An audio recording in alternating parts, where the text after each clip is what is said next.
Huli sa akto ng India, mga kapatid, ang isang Chinese spy ship, no? Naispatan yan, mga kapatid, sa bakuran mismo ng India. Ano ang ginagawa nitong Chinese ship na to? Yan ang ating aalamin. Bibigyan natin to ng reaction video, commentary, opinion, criticism at kung ano-ano pa. Itong video papanoorin natin, itong balitong to ay mula sa First Post. Sabi rito, China has sent the Dayang Yihao vessel into the Indian Ocean region. China calls it a research vessel. Sabi ng China, research vessel daw yon, mga tol. But it is used for spying. Etong barkong to ay ginagamit sa pang-spy. The vessel has advanced sonar sensors that can track submarine activity. It also has satellite uplinks which can help track low-orbit satellites. The Chinese ship seems to be heading to the Arabian Sea where the Indian Navy is deployed in big numbers as part of Operation Sindoor. No, this is not the first time that China has tried to snoop on the Indian military using its ships. No, yan ang ating papanoorin, mga tol, no. Alam na rin ng India kung ano ang gawain ng China. So, huwag na natin patagalin to. Total, wala na rin naman tayong hinihintay na. Panoorin na natin to, mga tol.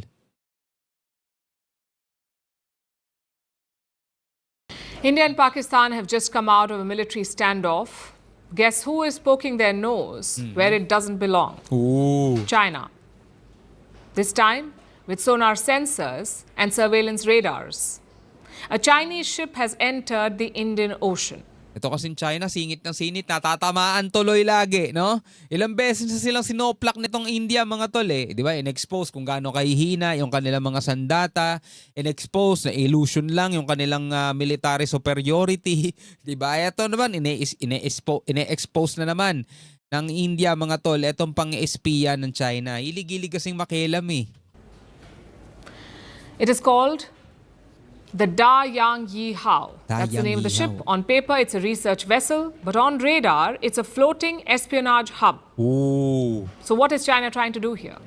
And what does it mean for India? Let me break it down for you. The Chinese ship is currently in the Indian Ocean, near India's Andaman and Nicobar Islands, and it is heading west towards the Arabian Sea, where the Indian Navy is deployed in big numbers, including the aircraft carrier INS Vikrant and submarines. Oh.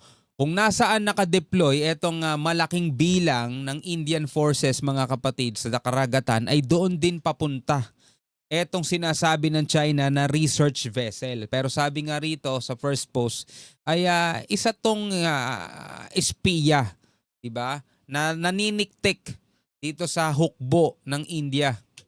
So the Chinese ship seems to be heading towards the Indian Armada. To do what? To do what? Perhaps to track the Indian Navy's movement or to snoop on their operations. Because this Chinese ship specializes in exactly that, monitoring, tracking, and collecting data. Yun pala. Etong barkong to, mga kapatid, ganito rin yung mga barkong naiispatan natin, mga tol, dito sa loob ng karagatan natin. Etong mga barko din to. So, etong barkong to, yun talaga purpose, specialized to do that. No? Yung mga espiya, magmanman, kumuha ng mga data o mga datos. China calls it research. The world calls it spying. And this is no ordinary vessel. The Dayang Yihao. It has advanced geosensors and powerful sonar arrays.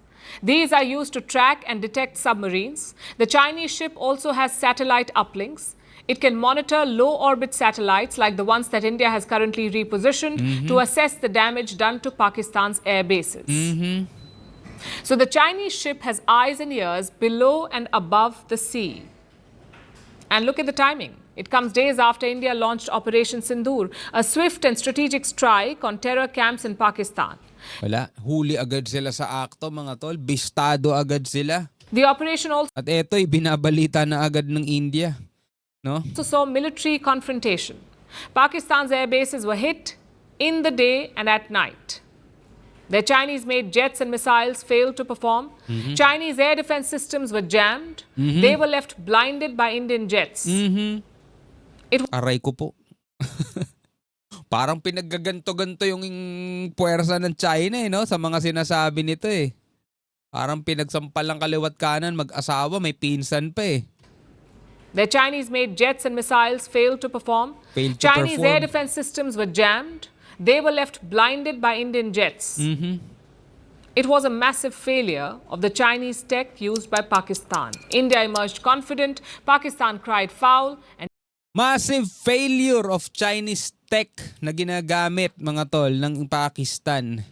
Chinese tech used by Pakistan. India emerged confident. Pakistan cried foul. And China sent a ship. Coincidence? Maybe, maybe not. China's so-called research ships often snoop in the Indian Ocean. And this is a known fact. Since the year 2008, China has sent 46 such ships. 46 ships. They linger near strategic deployments. They track India's missile tests. Where do you think they send this data? Definitely not to some university in Beijing. Tama. Most likely to command centers of the Chinese Navy. This has been Beijing's pattern. Send a so-called research ship whenever India's military is in action. So what is their vessel doing this time? They're most likely collecting intel. Wala, ganyan din talaga ginagawa nila kahit sa iba't ibang mga lugar. Kaya nagkalat yung mga research vessel nila eh. Totoo, research talaga. Nire-research nila kung ano yung movement pattern ng ibang mga armada. Like the size of India's military mobilization, or how far away is India's navy from Karachi, or whether India is moving around its weapons. Think of it as a high-tech eavesdropping effort. And how is India responding? The Navy is already on the task. They're tracking, shadowing, and watching very closely. Surveillance aircraft are tailing the Chinese ship. Warships have been put on alert because India faces a twin threat. Terror state Pakistan and their backers in China, who give both weapons and diplomatic cover to Pakistan. Wala na. Estado sila eh. In Kaya ay eto na, kumikilos na agad ang India. the past, they've given Islamabad jets, missiles, and even a spy ship. And now China has sent another intelligence gathering ship. They feel this will keep New Delhi on edge, but India is prepared for both scenarios. For Handa. Pakistan's provocations and China's creeping expansionism. This is a high-stakes geopolitical chess match, and India is not playing blind. So dito mga tol, sa napapanood natin ngayon, ipinapakita sa atin o sa buong mundo ng India kung gaano na sila kahanda. Kung gaano na nila ine-expect yung mga ganito mga pangyayari, no? Halimbawa, etong nangyayari sa pagitan ng Pakistan at India, at ine-expect na rin nila mga kapatid yung iba pang mga senaryo katulad na lamang ng ginagawa nitong China. So prepared na sila dyan, handa na sila. At kaya tingnan nyo, pinakilos agad nila yung kanilang mga sundalo, mga tol, matapos nilang matunugan itong barko ng China. This is a high-stakes geopolitical chess match, and India is not playing blind. At first post, Diba? Kitang-kita natin mga tol. Kung ano yung ginagawa ng China dati pa man, sabi nga 2008 pa, diba? Eh hindi na nila magawa ngayon ng katulad ng ginagawa nila kasi mga tol, bistado na eh, buko na sila eh. Alam na ng India kung ano ginagawa nila. Tayo, kahit tayo, alam na natin eh. Napakarami na nating nakuha na mga submersible devices, napalutang-lutang sa West Philippines yung mga kulay dilaw, parang drone, submersible drone na ginagamit ng China para mag 3D mapping sa mga karagatan kung gaano kalalim. Ginagawa talaga nila yung mga ganyang bagay mga tol para din naman talaga sa militar nila. Kasi nga ang purpose noon mga kapatid is matupad yung kanilang pangarap na sakupin lahat ng gusto nilang sakupin.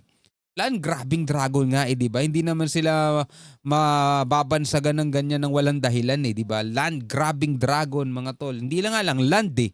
Di ba? Pati pati karagatan eh. Ginagrab nila eh. Anyway, bilang mga Pilipino, ano masasabi niyo dyan? Comment na lamang kayo sa ibaba. Hanggang sa muli, ako nga pala si Shobal D. Peace out.